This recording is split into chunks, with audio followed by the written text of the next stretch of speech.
창세기 17장 1절부터 8절까지의 말씀을 보겠습니다.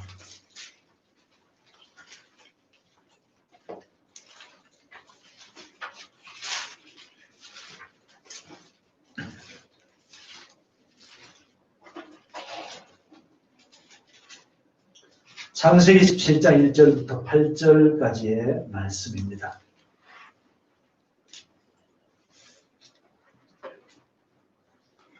아브라함이 99세 때에 여호와께서 아브라함에게 나타나서 그에게 이르시되 나는 전능한 하나님이라. 너는 내 앞에서 행하여 완전하라.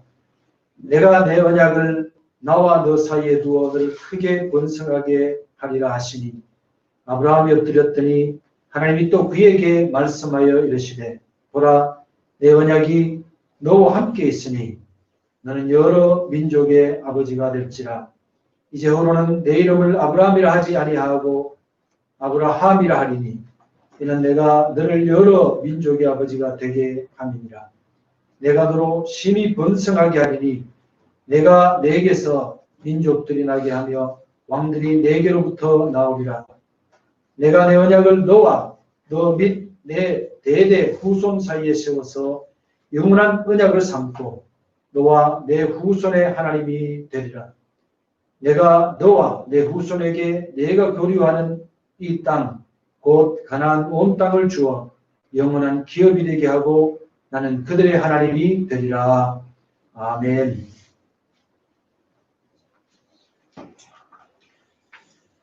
지난주에 창세기 15장까지의 말씀을 봤습니다. 하나님께서 이제 아브라함과 언약하시는 그런 내용들을 잠시 보았습니다. 이스마엘이 태어나기 전까지 이제 아브라함에게 하나님께서 나타나셔서 나는 너희의 방패요 지극히 큰 상급이다 말씀하셨을 때 아브라함이 하나님 내게는 내 몸에서 난 후사가 없습니다. 내 후사는 우리 집에서 길린 엘리에셀 아닙니까? 대답했을 때 아니다. 너의 몸에서 태어날 내 씨가 바로 너의 후사가 되리라 하면서 하나님께서 이제 아브라함 언약하시는 그런 내용들이 나왔죠. 그 일이 있고 난 다음에 이제 나이가 아브라함이 가나안 땅에 들어온 지가 10년 정도가 더 지났습니다. 이제 사라도 나이가 더 들어서 나이가 벌써 75세가 되었습니다. 그때에 사라가 가만히 생각해 보니까 아브라함과 약속한 그 약속을 생각을 해 보니까 도저히 아브라함의 몸에서 어떻게 자기를 통해서 사라를 통해서 아기가 태어날 기미가 보이지 않으니까 고대 지난번에 제가 이제 메소포타미아의 어떤 문화 배경 이런 것들을 얘기했지만 역시 그때 당시에 가나안 지역이나 메소포타미아 지역에 있었던 그 관습을 따라서 옛날 우리나라도 그랬죠.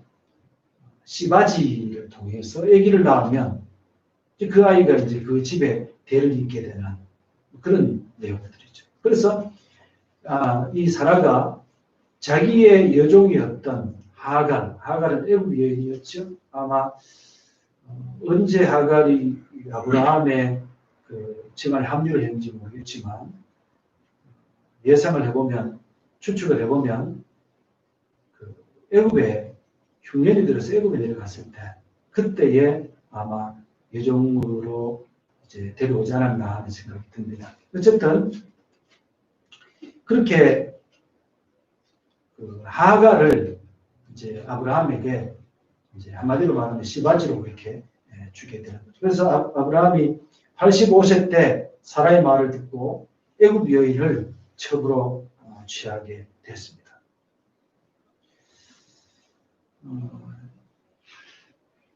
뭐 하나님께서 집안의 가신을 후사로 취하는 것도 허락지 않으시고 그러니까 할 수 없이 아브라함의 씨를 통해서 그 후사를 정한다고 했을 때는 인간적인 방법은 그것이 최선의 방법이었다 이렇게 얘기할 수가 있을 것입니다. 그래서 집안의 여자 아이 중 하갈을 선택해서 아브라함에게 이제 첩으로 주었는데 하갈이 임신하자 하갈이 임신이 된 사실을 하갈이 알고 난 다음에 가만히 보니까 자기의 여주인은 애기를 낳지 못하고 그러니까 이제 아브라함의 사랑을 차지한다고 생각했는지 몰라도 하갈이 사라를 멸시하는 사건이 심리적인 거죠. 사라가 또 참지 못하죠. 사라가. 그래서 얘기합니다. 저 여자와 이제 하갈이 얘기를 낳고 난 다음에 임신했을 때 저 여자를 내쫓으라 하면서 막 이제 거기서 막 질투를 하고 또 하갈의 멸시 때문에 억울함을 이제 자기 남편에게 호소하는 그런 사건이 일어나게 됐죠. 그런데 이제 사라가 또 아브라함이 또 지혜롭게 행동을 합니다. 아브라함이 얘기하기를 하갈은 너희의 몸종이 아니냐, 당신의 몸종이 아니요. 그러니까 당신의 눈에 선한 대로 하시오. 당신이 원하는 대로 하시오. 그런 얘기를 하자 이 사라가 이제 하갈을 학대를 하였고 그것 때문에 하갈이 이제 광야로 도망하는 사건이 있습니다. 8절에 보면, 16장 8절에 보면 이렇게 하갈이 이제 그 광야에 나갔을 때 하나님의 사자가 그를 만났을 때 하나님의 사자가 사라에게 이렇게 얘기합니다. 사라의 여종 하갈아, 내가 어디서 왔으며 어디로 가느냐. 하나님께서는 이걸 확실하게 정하시는 것 같아요. 하갈을 보고서 얘기해요. 사라의 여종 하갈아 이렇게. 그러니까 아브라함의 씨를 가졌다고 하더라도 하갈은 사라의 여종인 거예요. 그러면서 얘기합니다. 그가 이르되 나는 내 여주인 사라를 피하여 도망하나이다. 구절에 여호와의 사자가 그에게 이르되 내 여주인에게 돌아가서 그 수하에 복종하라. 하나님께서 이 서열을 확실하게 정하셔서 이제 하갈의 씨를 통해서 하갈이 낳는 이 아이를 통해서는 구사가 이어지지 않는다는 확실히 정하신 거죠. 이후에 우리가 예를 들어서 야곱이 이제 12아들을 낳았을 때 라헬과 레아 그 다음에 또 두 여인 첩들을 통해서 아들을 낳았잖아요. 그런데 그들에 대해서 이렇게 서열을 정하고 이렇게 하지 않습니다. 하나님은. 그런데 이 구속사적인 역사로 봤을 때 이것이 아니라고 생각하시기 때문에 하나님 여기에서 분명히 말씀하시기를 사라의 여종 하갈아 이렇게 말씀하시면서 너는 들어가서 복종을 해라 이렇게 얘기하시는 그런 것들을 그렇게 추측을 해볼 수가 있죠. 그러면서 10절에 이렇게 여호와의 사자가 또 그에게 이르되 내가 내 씨를 크게 번성하여 그 수가 많아 셀 수 없게 하리라. 그러면서 하갈의 씨에 대해서 하갈을 통해서 태어날 이스마엘에 대해서도 하나님께서는 이제 어떤 약속을 주십니다. 그리고 여기에서 이쯤에서 조금 생각해 봐야 될 부분들이 있죠. 어떻게 하냐면 나중에 이 부분에 대해서는 조금 더 설명을 하고 얘기할 기회가 있을 줄 압니다. 하나님의 뜻이라고 하는 것과 섭리라고 하는 부분에 구별을 우리가 할 수 있어요.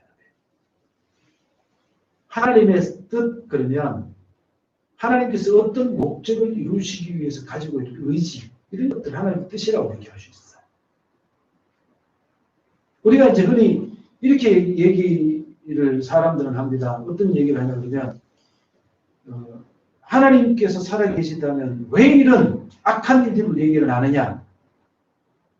하나님이 정말 이삭을 통해서 하나님의 일을 이루신다고 한다면 이스마엘이 태어나지 않게 하셨으면 좋을 게 아니냐? 뭐 이런 식으로 이제 생각을 하면서 이스마엘이 태어난 것 하나님의 뜻이 아니냐? 뭐 이런 식으로 얘기하는 사람이 있을 수 있습니다. 그러나 이것은 완전히 다른 얘기입니다. 하나님께서 이 땅에 두신 하나님의 섭리라고 하는 것은 어떤 거냐 그러면 흔히 사람들이 얘기하는 자연의 법칙이라고 얘기하겠죠. 어떤 사람들은 자연의 섭리라고 얘기하기도 합니다. 이것은 어떤 거냐면 이런 거예요. 예를 들어서 사람이 높은 데서 뛰어내리면 다리가 부러집니다. 그건 당연한 거예요. 중력의 법칙에 의해서 그렇게 될 수밖에 없습니다. 남녀가 잠을 자면 아기가 태어납니다. 소위 말하는 자연의 섭리 법칙, 하나님께서 이 땅에 주신 하나님의 섭리 속에 그것이 있는 거예요. 그런 것들을 저질러 놓고 왜 이게 하나님 뜻이 아니라면 이것을 막아주시면 되지. 그렇게 생각하는 것은 하나님께서 섭리를 오해하는 것이고 하나님의 뜻과 섭리를 구별하지 못하는 그런 겁니다. 이 부분에 대해서는 나중에 좀 더 상세하게 얘기할 수 있는 기회가 많이 있을 줄 압니다. 이제 성경을 이렇게 쭉 봐나가면서 이런 부분들에 대해서는 잠깐 언급을 하지만 또 나중에 되면 상세하게 얘기할 수 있는 기회들이 얼마든지 있기 때문에 좀 넘어가도록 그렇게 하겠습니다. 하갈에 대해서 이제 하나님께서 말씀하신 것은 너는 돌아가서 여주인에게 복종하라. 그 다음에 너의 자신과 후손들이 번성하게 될 것이다. 그리고 그들은 많은 세력과 힘으로 여러 사람들을 대적하는 아주 힘있는 민족이 될 것이다 라고 말씀했습니다. 어떤 사람은 어떤 분이 이제 이 본문을 가지고 이렇게 써놨어요. 그래서 제가 이렇게 읽어보면서 우리에게 도움이 되는 말씀이다 싶어서 제가 한번 그 부분을 읽어드리고 16장의 말씀 넘어가도록 하겠습니다. 하나님께서는 당신의 뜻과는 다르게 태어날 생명도 존중하시고 돌보셨다. 사자를 보내서 곧 광야에서 방황하다 곧 죽을 하갈의 상처받은 마음을 위로하시고 집으로 돌려보내셨으며 지혜를 주셔서 사례에게 복종함으로 살아갈 방도를 알려주셨을 뿐 아니라 장차 태어날 아이의 미래도 보장해 주셨다. 배다른 형제와 대항하여 살아야 함에도 번성하여 일가를 이루게 할 정도로 보호해 주시겠다고 하셨다. 사례가 하나님의 말씀을 굳게 읽고 쓸데없는 짓을 하지 않았다면 사례도 하갈도 마음의 상처 없이 분수를 지키며 살았을 것이고 이스마엘도 들나귀처럼 살 필요도 없지 않았을까. 그럼에도 불구하고 하나님은 용서하시고 기다리시고 작은 생명 하나도 허투루 이기지 않고 보호해 주시는 분이시다. 그러기에 오늘날도 흠 많고 실수 많은 우리들이 언제나 오늘이나 어제나 오늘이나 한결같은 하나님을 믿고 의지하고 살아갈 수 있는 것이다. 이거 참 좋은 것 같아요. 참 하나님 뜻대로 하나님 뜻으로 태어난 이스마엘은 아니었지만 그럼에도 불구하고 하나님께서는 그를 돌보시고 사랑하셨다 하는 것을 생각하면 정말 우리가 찬양에서 벌레만도 못하다는 표현을 그렇게 하고 있지만 우리 너무 약한 그런 존재들이지만 하나님은 그래도 우리를 사랑하시고 돌보신다는 생각할 때 우리가 얼마나 감사한지. 이삭을 통해서 태어날 그 후손은 그를 통해서 또 이스라엘을 통해서 온 인류를 구원할 그런 계획을 가지셨지만 이스마엘 역시 이삭의 후계를 통해서 예수님을 통해서 구원에 이룰 수 있는 기회도 그 길도 하나님께서 열어두신 거지. 생각하면 너무 감사합니다. 17장 말씀을 잠깐 보도록 하겠습니다. 17장에 1절에 보면 아브라함이 99세 때 여호와께서 아브라함에게 나타나서 그에게 이르시되 나는 전능한 하나님이라 너는 내 앞에서 행하여 완전하라. 하나님께서는 아브라함에게 말씀하십니다. 나는 전능한 하나님이다.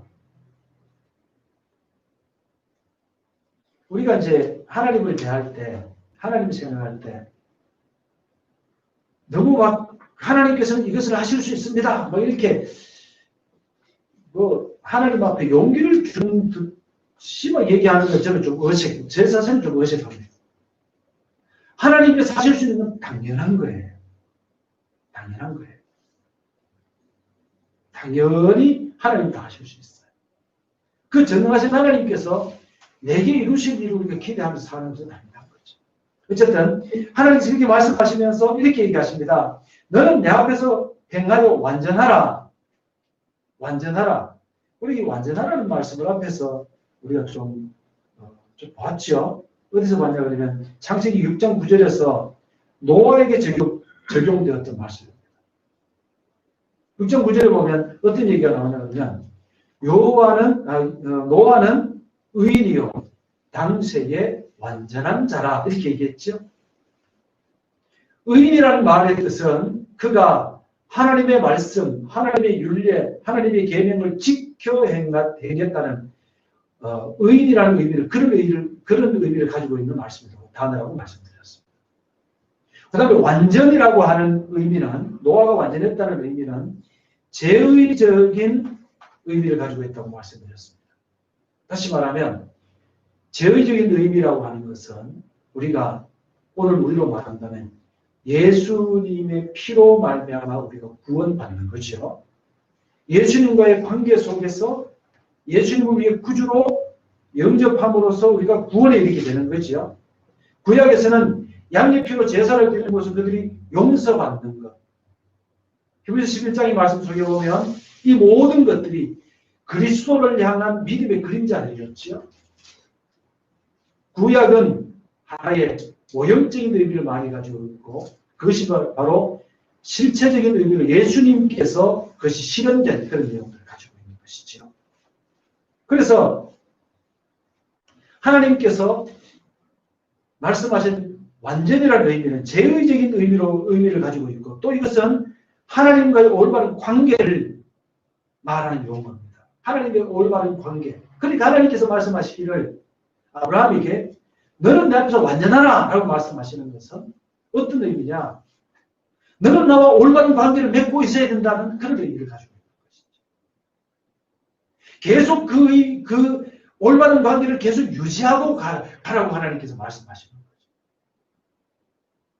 하나님께서 아브라함을 데리고 밖에 나가셔서 하늘의 별들을 보여주시면서 야 너의 후손이 저 하늘의 별과 같이 많게 될 거야.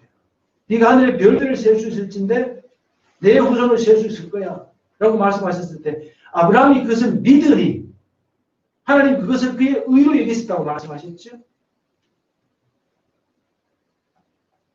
주님께서 지금 말씀하시는 것은 너는 완전하라고 말씀하시는 것은 그때 당시에 가셨던 그 믿음 하나님의 전능하신 하나님으로 나타나면서 아브라함이 하늘의 별들을 보면서 하나님의 말씀을 믿었듯이 그 관계를 계속해서 하나님을 믿고 의지하는 그 관계를 계속 이어가라 이렇게 말씀하십니다.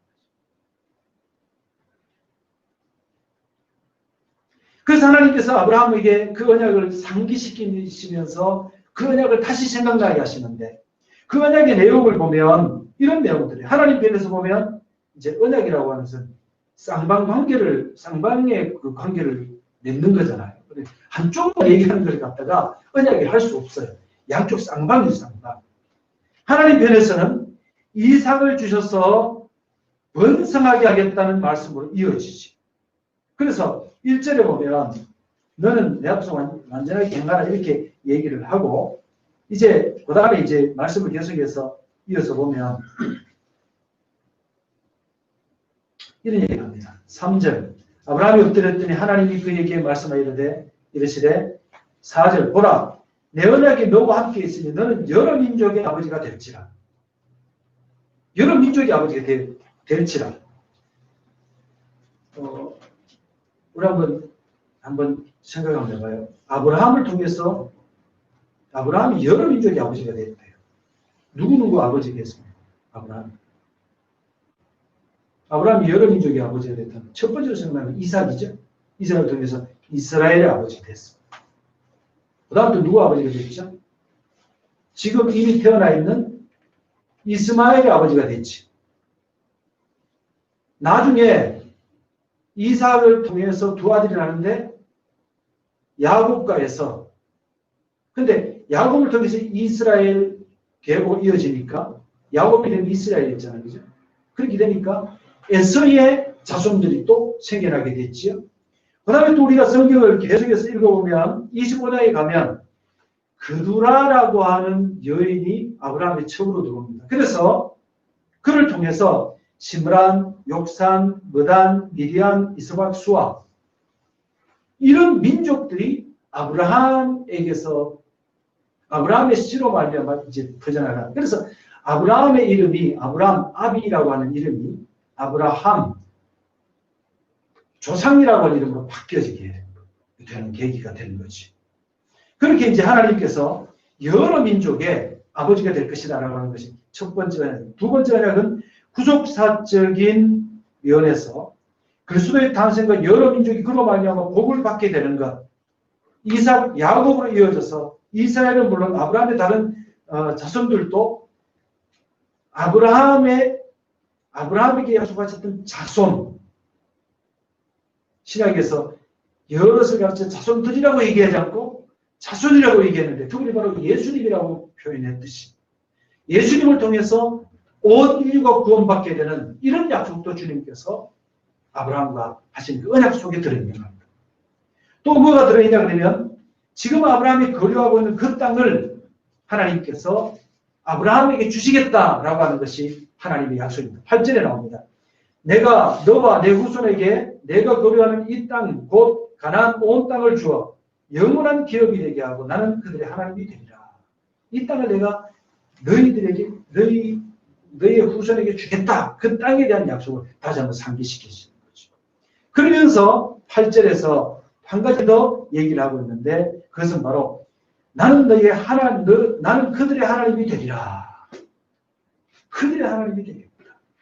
하나님은 아브라함만의 하나님이 아니라 가난하고 어려운 사람들, 이스라엘 중에서 가난하고 핍박받고 짓눌리고 하는 그런 사람들의 하나님. 그런 사람들의 하나님도 되시는 거죠. 우리가 여기서 조금 이제 여기서 나올 얘기는 아니지만 조금 우리가 넘어가야 되는 건 뭐냐면 우리가 잘 알아야 되는 것이 있어요. 뭐냐면 우리가 구약에 이제 예를 들어서 민수기, 신명기 이 말씀들을 쭉 읽다 보면요, 하나님께서는 지금까지 우리가 이제 흔히 얘기할 때 목사님들이 이렇게 막 축복하고 하면은 그것이 우리에게 복이 된다 이렇게 얘기를 많이 합니다. 물론 그런 측면이 성경에 찾아볼 수 없는 건 아니에요. 성경에도 많이 나와요. 그게 이제 우리가 평안과 복을 받는 어떤 한쪽 편이 된다고 한다면 또 다른 측면도 있어요. 그 다른 측면은 뭐냐 그러면 예를 들어서 이렇게 성경을 설명을 하고 있어요. 가난한 어떤 사람에게 돈을 구워줘요. 돈을 구워주면서 전당물을 받는 거예요. 전당물을 받는데 구체적인 설명을 성경을 얘기하고 있습니다. 그 사람이 그 사람이 전당물을 잡힐 게 없어가지고 옷을 전당 잡아요. 그럼 부자가 돈을 구워주고 난 다음에 어떻게 해야 되느냐? 해가 지기 전에 그 옷을 돌려주라고 얘기합니다. 그것은 외출한 옷도 되지만 저녁에 잠잘 때 따뜻한 이불이 되는 거예요. 그래서 그 옷을 돌려주라는 가난한 사람에게. 전당물을 잡아서 계속 잊지 말고 돌려주라는 거예요. 그렇게 했을 때 이 가난한 사람이 돈을 구워갖고 저녁에 대해서 문을 예를 들어서 문을 또 두드려 열어보니까 그 부자가 저녁에 그 옷을 가지고 와서 돌려주는 거예요. 그러면 이 가난한 사람이 그것을 받고 울컥할 거 아니에요. 눈물 흘리면서 기도한 하나님. 아무개 옆집에 있는 그 아무개 그 사람이 하나님 복 주셔야 됩니다. 이렇게 마음이 착하고 이렇게 훌륭한 사람입니다 하고 그 사람이 가난한 사람이 그에게 복을 빌면 하나님께서 그에게 복을 주겠다고 말씀하시는 거예요. 우리는 너무 한국교회의 신앙이라고 하는 것이 무조건 뭐 어떤 높은 사람에게 무슨 축복받고 뭐 거기에만 우리가 관심을 가지고 있는 것이 우리 현실이에요. 그런데 성경은 꼭 그렇게만 가르치지 않습니다. 성경에서 얘기하는 진짜 정신이 어떤 것인가, 하나님께서 정말 말씀하시는 것이 어떤 것인가 하는 것도 우리가 조금 이해를 하고 살아야 돼요. 한편 하나님께서 여기서 말씀하시기를 나는 그들의 하나님이 되리라. 어떤 하나님이요? 높은 사람의 하나님? 아닙니다. 그들의 하나님도 돼요. 높은 사람의 하나님도 돼요. 그렇지만 가장 미천한 사람, 이 땅에 병든 사람, 가난한 사람, 장애인, 어떤 형편에 처해 있는 사람이라도 하나님은 그들의 하나님이 되신다라고 합니다. 그들을 향해서 우리가 뭔가를 줄 수 있으며 제가 목회 전염 때 이런 얘기를 한 적이 있어요. 교회 성도들에게 제가 얘기할 때 이런 얘기를 했어요. 여러분, 밥을 한 그릇 살 수 있는 돈이 있다면 목사한테 살 생각하지 말고 이웃에 가난하고 어려운 사람에게 사십시오. 한 3그릇 살 형편이 되면 2그릇은 가난한 사람에게 사주고 그러면 목사도 한 그릇 사도 괜찮습니다. 이렇게 얘기한 적이 있어요. 우리는 어떨까요? 그렇게 살아야 됩니다.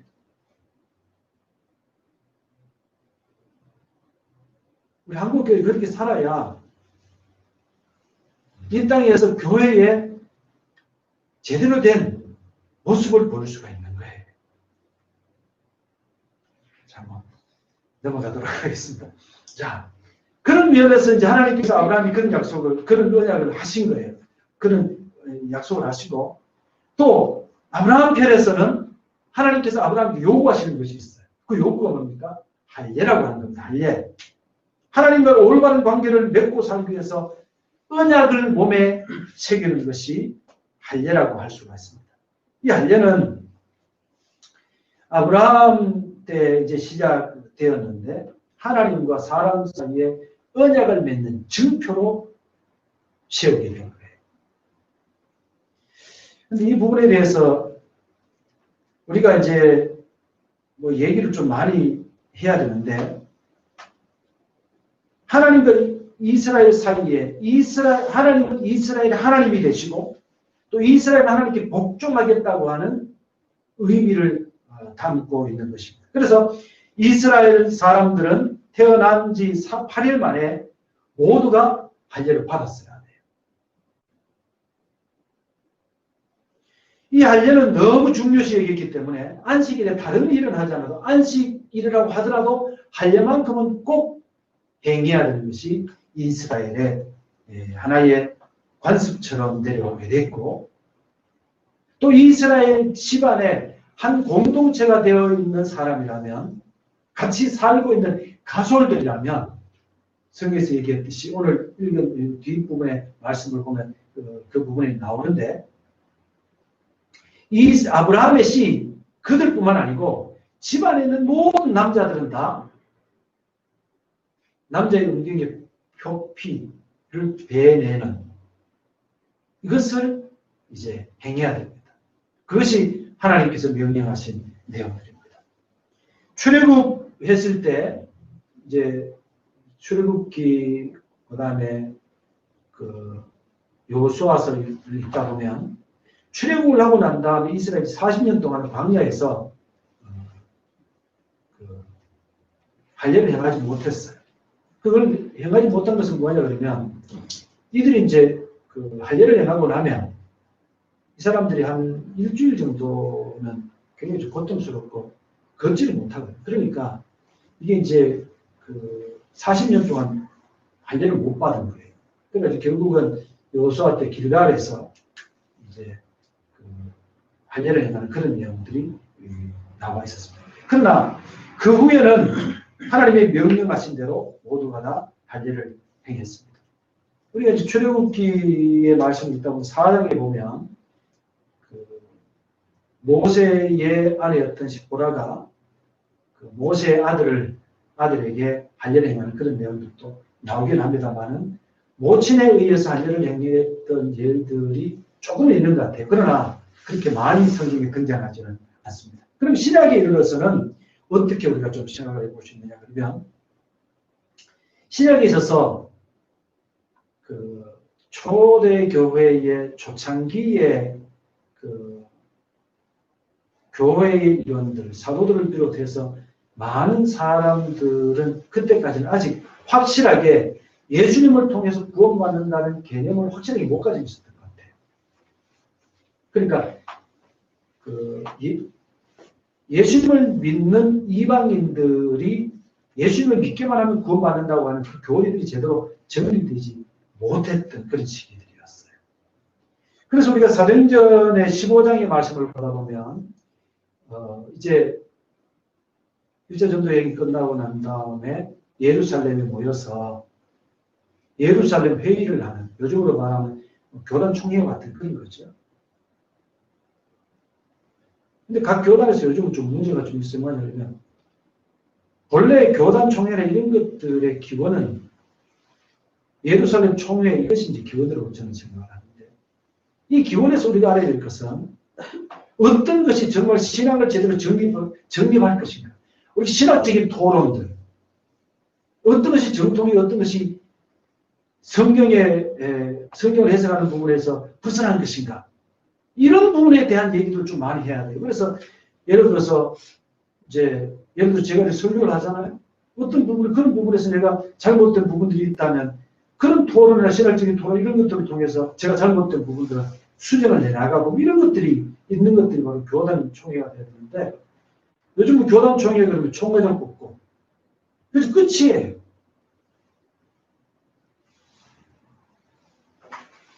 교단 운영도 물론 중요하고 다 중요하지만 가장 중요한 바를 잃어버리는 것이 요즘 현대교회의 문제가 아니냐라는 생각을 좀 가지고 옵니다. 이런 얘기들이 유튜브로 나가면 또 뭐 사람들 욕을 하겠지만 욕할 사람은 보지 마시고 욕을 먹어도 얘기할 건 좀 하고 넘어가십시다. 어쨌든 그래서 초대교회의 성도들의 신앙은 1등 같아요. 초창기에는 예수님을 믿기는 믿지만 이들이 이스라엘화 되어야 구원받는다. 이스라엘로 말하자면 유대교로 이 사람들이 개종을 해야 구원받는다라고 하는 사상이 있었던 것 같아요. 그래서 예수 믿는 사람, 일부 사람들이 그랬다는 얘기입니다. 일부 사람들이 그런 생각을 가져가지고 예수 믿는다면 할례 받아야 된다. 율법을 지켜야 된다. 이게 바로 이들이 가지고 있던 신앙의 관점이었다. 처음에 조금 그런 사람들 우리가 볼 수 있는 것은 사도행전 1장에 보면 사도들이 예수님께 묻습니다. 주님, 이스라엘을 회복할 때가 이때입니까? 이렇게 묻습니다. 근데 예수님께서 말씀하시기를 내가 그냥 그런 것들에 너희 관심을 가질 필요가 없고 오직 성령이 너희에게 임하시면 너희 권능을 받고 예루살렘과 온 유대와 사마리아 땅 끝까지로 내 증인이 되리라. 그렇게 말씀하시는 거죠. 그런데 이들이 나가서 복음을 전하다 보니까 어떤 일이 있었느냐? 예수님을 믿고 난 다음에 하나님의 성령이 그들에게 임하는 거예요. 처음에 나가연의 다락방에 모였던 그 사람들은 그들은 이미 유대인들이었고 율법을 지켜왔고 할례를 받았고 그래서 그들에게 성령이 임하는 것이 당연시했을지도 모릅니다. 그런데 그들은 유대인으로서 성령을 받고 구원을 받았지만 이 복음을 전하다 보니까 이방인들 그 사람들이 할례를 받지 않아도 율법을 잘 몰라도 그들이 구원받거든. 그들이 성령을 받는 모습을 보면서 예루살렘에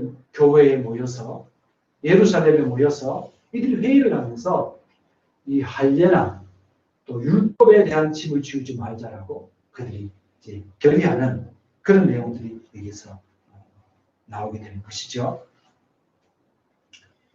우리 고린도전서 7장 18절 19절 말씀을 한번 읽어주시기 바랍니다. 고린도전서 7장 18절 19절 읽어보십시오. 할례자로서 부르심을 받은 자가 있느냐? 무할례자가 되지 말며 무할례자로 부르심을 받은 자가 있느냐? 할례를 받지 말라. 할례 받는 것도 아무것도 아니요 할례 받지 아니하는 것도 아무것도 아니로되 오직 하나님의 계명을 지킬 따름이니라. 아멘. 바울은 이렇게 얘기합니다. 할례자로서 예수 믿는다면 무할례자처럼 행동하지 말고 그냥 난 할례 안 받았어 이렇게 얘기할 필요도 없고 무할례자로서 구원받았다면 할례 받은 거 가질 필요가 없다. 그거 아무 상관없다. 이렇게 해요. 왜 그럴까요? 자, 한번 새겨봅시다. 할례를 받는다고 하는 것은 하나님의 언약의 표시를 몸에 새기는 거예요. 언약의 표시를 몸에 새기는 거예요. 그러면 우리의 몸에 그런 표시를 안 새겨도 된다고 생각하느냐? 자, 할례 기본 정신으로 돌아가면 이런 겁니다. 할례는 하나님과 사람 사이의 언약의 상징이었고 하나님의 언약했다는 표시를 몸에 새기는 것이었어요. 그것은 본래 어떤 의미를 가지고 있냐 그러면 그것은 하나님의 언약을 마음속에 새겨야 되는데 사람의 마음이라고 하는 것이 어떻게 될까요? 자꾸 바뀌죠. 자꾸 잊어버리죠. 그러니까 마음에 새길 수가 없는 거예요. 마음에 새길 수가 없는 거예요. 그러니까 몸을 보면서 하나님의 언약을 기억하는 것이거든요. 신명기 10장 16절에 보면 그러므로 너희는 마음의 할례를 행하고 다시는 목을 벗게 하지 말라. 모세가 이스라엘 백성을 향해서 너희는 마음의 할례를 행해라. 너희 마음에 새겨라. 이런 언약을 강조하고 있는 거예요. 예레미야 6장 10절에 보면 내가 누구에게 말하면 누구에게 경책하면 듣게 할고 보라 그 귀가 할례받지 못하였으므로 듣지 못하는도다. 보라 여호와의 말씀을 그들이 자신들에게 욕으로 여기고 이를 즐겨하지 아니하니 사람들이 그 마음의 할례를 받지 못해서 몸의 할례를 새긴데도 불구하고 그 귀가 할례받지 못했다고 표현하면서 하나님 말씀을 들을 때에 욕으로 생각하는 욕으로. 갈라디아서 5장 6절에 보면 그리스도 예수 안에서 할례나 무할례가 효력이 없되 오직 사랑으로서 역사하는 믿음뿐이니라 이렇게 얘기합니다. 할례가 효력이 있는 것이 아니고 무할례 그거 효력이 있는 것이 아니고 사랑으로서 역사하는 믿음뿐이다 이렇게 얘기합니다. 그러면 어떻게 사랑으로서 역사하는 믿음이 우리 속에서 그렇게 나타날 수 있을까요? 신앙에서는 왜 할례가 필요가 없을까요? 간단하게 얘기하겠습니다. 고린도전서 12장 3절에 보면 이렇게 얘기합니다. 그러므로 내가 너에게 말하노니 알리노니 하나님의 영으로 말하는 자는 누구든지 예수를 저주할 자라 하지 아니하고 또 성령으로 아니하고는 누구든지 예수를 주시라 할 수 없느니라. 우리가 예수님을 진정으로 주님이라고 고백하는 것은 성령이 그 마음속에 오셨기 때문에 성경은 그것을 가리켜서 성령으로 인치심을 받았다. 성령으로 도장받았다 이렇게 얘기합니다. 성령께서 우리 속에 계시지 않으면 우리가 그리스도의 사람이 아닙니다. 성령께서 우리 속에 계시기 때문에 그 인 때문에 우리는 육체에 그것을 새길 필요가 없다는 거예요. 좀 간단하게 얘기해보면 이런 거예요. 뭐냐면 이제 우리가 예수님을 믿는다고 하는 것은 제가 지금 상세하게 말씀을 드리지 않는 이유는 몇 주 지나고 난 다음에 배 목사님께서 성령론에 대한 것들을 우리에게 가르쳐 주실 거예요. 지금 준비가 거의 다 되셨다고 말씀하셨기 때문에 그것도 시리즈로 해서 쭉 말씀하셨어요. 그때 얘기가 다 나올 거예요. 성령으로 인쳤다는 말씀하고 뭐 이런 것들이 다 나올 것이기 때문에 그때 가서 보면 됩니다. 그때 가서 보면 우리가 저희 신학적인 면에서 성령론에 대한 것도 충분히 이해를 할 수 있겠고 성령에 대한 교리 같은 것도 우리가 충분히 배울 수가 있어서 그때를 좀 기대하고 있습니다. 그러니까 제가 간단하게만 설명하고 이렇게 넘어가겠습니다. 우리가 예수님을 믿는다고 하는 것은 내적인 증거와 외적인 증거들이 있어요. 간단하게 말하면. 내적인 증거는 성령께서 우리를 여러 가지 책망을 하십니다. 의에 대하여 또 죄에 대하여 또 심판에 대하여 우리 책망하신다. 이렇게. 예수 믿고 난 다음에 이전에 죄를 여기지 않았던 것이 이제 죄를 여겨져요. 이전에는 그냥 인간의 즐거움으로만 생각했던 것이 이제 죄를 여겨져요. 성령의 역사. 우리가 어떤 죄를 짓거나 이렇게 했을 때 그것이 앞으로 심판받을 것에 대한 두려움 같은 두려움이 생깁니다.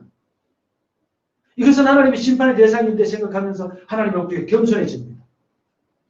그것이 바로 심판에 대해 책망하시는 거예요. 의에 대해 책망하신다는 건 뭐예요? 그것은 바로 우리가 예수님을 통해서만 우리가 구원에 이룰 수 있는데 라고 하는 그런 마음이 생겨나는 거예요. 그것이 바로 주님의 성령, 예수님이 말씀하신 요한복음에서 말씀하셨던 죄에 대하여, 의에 대하여, 심판에 대하여 책망하신다는 그 내용이에요. 내적인 증거입니다. 그래서 우리가 고린도전서 3장 19절, 6장 19절 이 말씀 속에 보면 너희가 하나님의 성전인 것, 하나님의 성령이 너희 안에 거하시는 것을 알지 못합니다. 성령이 우리 중에 계신다는 거예요. 우리 중에 내적인 증거들이 있습니다. 그럼 외적인 증거는 뭐냐? 우리가 아무리 그냥 난 예수 믿고 구원받았어 이렇게 얘기해도 사람들이 봤을 때 아니긴 아닌 거예요. 우리 갈라디아서 말씀 속에 5장 21, 23절 말씀 속에 보면 오직 성령이 열매는 사랑과 희락과 화평과 오래 참음과 자비와 용서와 충성과 온유와 절제니 이 같은 것을 금지할 법이 없느니라. 이런 것들 어떻게 나타나는 거예요? 내 혼자서 나는 뭐 온유하다 아무리 말을 못합니다. 내가 아무리 오래 참는다 나 오래 참아 얘기하고 못합니다. 이게 다른 사람에게 이렇게 성령의 사람으로서 나타나지게 되는 거죠. 우리가 오해하는 게 있어요. 교회 가서 은혜 받았다 그러면서 바깥에 가서 함부로 사는 거 있죠. 성령의 나타남이 아닙니다. 성령의 사람들은 그렇게 하지 않아요. 우리가 진정한 성령의 사람이라면 내적인 증거와 외적인 증거가 있어요. 그렇게 성령께서 우리 속에 인치시고 우리와 함께 하시기 때문에 우리에게는 굳이 구약에 있었던 그 할례를 통해서 몸을 보면서 나는 구원받아서 이런 얘기를 할 필요가 없는 거예요. 내 속에 있는 그런 성령의 증거를 통해서 우리는 이 할례가 필요 없다는 것을 주님 이렇게 말씀하고 계시는 겁니다. 그리고 난 다음에 이제 그 하나님께서 말씀하시기를 할례받지 아니하는 14절 할례받지 않은 남자 곧 그 표피를 매지 아니한 자는 백성 중에서 끊어지리니 그가 내 언약을 배반하였습니다. 하나님 그 언약을 꼭 지켜라. 오늘 우리들도 하나님의 성령께서 우리 속에 오셔서 하나님과의 언약을 계속해서 보증해 주고 계신다는 것을 우리가 기억을 해야 됩니다. 그러면서 15절의 말씀을 우리가 쭉 읽어보면 15절의 말씀을 읽어보면 하나님이 또 아브라함에게 이르시되 내 아내 사례는 이름을 살해라 하지 말고 살아라 하라. 내가 그에게 복을 주어 그가 내게 아들을 낳아주게 하며 내가 그에게 복을 주어 그를 여러 민족의 어머니가 되게 하리니 민족의 여러 왕이 그에게서 나오리라. 사라도 그 에서를 통해서 여러 민족의 어머니가 되게 된 거죠. 그렇게 이해를 하면 됩니다. 그 다음에 좀 뒤로 넘어가서 좀 계속해서 읽어보면서 봅시다. 17절 아브라함이 엎드려 웃으며 마음속으로 이르되 100세 사람이 어찌 자식을 낳을까? 사라는 90세니 어찌 출산하리요? 하고 아브라함이 이에 하나님께 아뢰되 이스마엘이나 하나님 앞에 살기를 원하나이다. 하나님이 이시되 아니라 내 아내 사라가 내게 아들을 낳으니 너는 그 이름을 이삭이라 하라. 내가 그와 내 언약을 세우리니 그의 후손에게 영원한 언약이 되리라. 아브라함도 알지요. 자기 자신이 생식 능력이 없고 자기 아내도 생식 능력이 없다는 걸 알아요. 그래서 쓴 웃음으로 웃습니다. 아브라함의 마음속에 처음에는 현상 유지도 됐으면 좋겠습니다. 이스마엘이나 살았으면 좋겠습니다. 그러나 하나님은 그에게 아내 사라를 통해서 아들이 태어나게 하겠고 그 아들과 언약하겠다. 또 그 아들의 이름을 이삭이라고 불러라. 나중에 18장에 가면 사라도 쓴웃음을 웃습니다. 쓴웃음을 웃지만 그러나 체념적으로 웃었던 아브라함의 웃음이 진정한 웃음이 되도록 씁쓸한 웃음으로 웃었던 사라의 웃음이 진정한 웃음이 되도록 이삭이라는 이름이 웃음이잖아요. 하나님이 그렇게 역사해 주시기를 말씀하고 계십니다. 하나님은 아브라함과 언약하셨던 것을 인간의 능력이 아니라 하나님의 능력으로 반드시 이루어진다고 말씀하십니다. 예수님께서 제자들을 향해서 이 세상에서는 너희가 환난을 당하라 담대하라 내가 세상을 이깁니다. 예수님의 십자가가 이 세상을 이기는 방도였지요. 우리가 앞으로 살아가는 인생길에 여러 가지 많은 어려움들이 우리를 실패하는 것이 아니라 그 어려움 속에서도 주님 붙잡고 있는 것이 믿음의 승리입니다.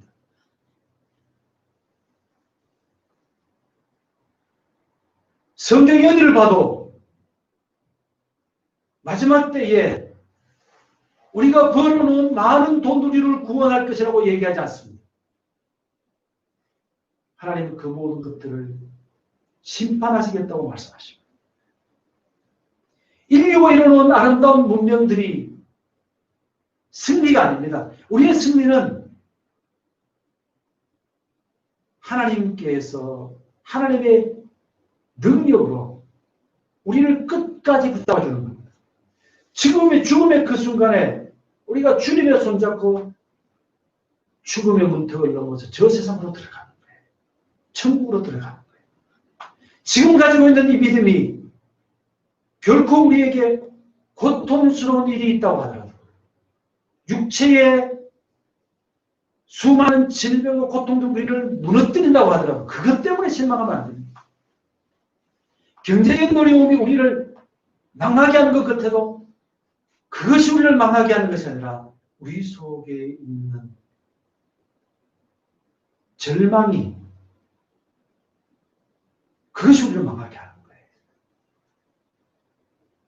우리 혹시라도 아름다운 문명과 우리가 가지고 있는 물질과 우리가 이루어놓은 업적들 그런 것들이 우리를 구원할 것이라고 착각해서는 안 됩니다.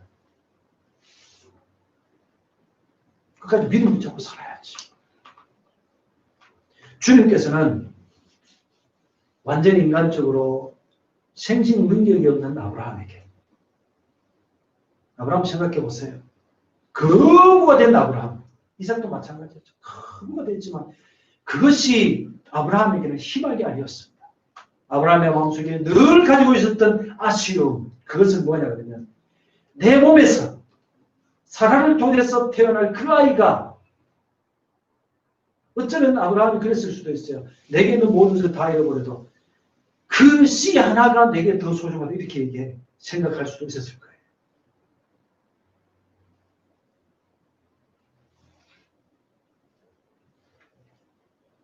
그런 아브라함에게 하나님은 내가 너에게 사라를 통해서 내 씨가 나게 할 것이라고 말씀하십니다.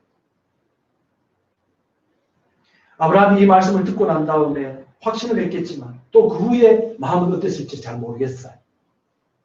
그러나 아브라함은 하나님의 명령대로 이스마엘과 자신과 집안에 있는 모든 남자들에게 뒷부분에 보면 하나님의 언약대로 하나님의 말씀하신 대로 명령대로 하려고 행하는 그런 내용들이 나오게 됩니다. 오늘 우리는 하나님의 약속을 믿고 살아야 돼요. 그러면서 한 가지 더 생각해야 되는 것은 우리에게 구원을 이루신 하나님에 대한 약속을 믿고 살아야 되지만 오늘 우리가 살아야 될 것은 하나님의 말씀에 순종하고 살아야 됩니다. 내일에 대단한 뭔가 큰 것을 하나님이 약속하셨다고 하더라도 오늘 우리는 주님께 순종하며 살아야 됩니다. 우리의 믿음이 날마다 주님께 순종하는 그런 삶이 되어서 우리에게 현실에 닥쳐 있는 그런 환난 때문에 우리 믿음이 약해지지 않았어. 우리 죽음의 문턱까지, 저 천국까지 주님과 함께 순종하며 살아가는, 주님께 순종하며 살아가는 우리 모두가 될 수 있기를 예수님 이름으로 축복합니다.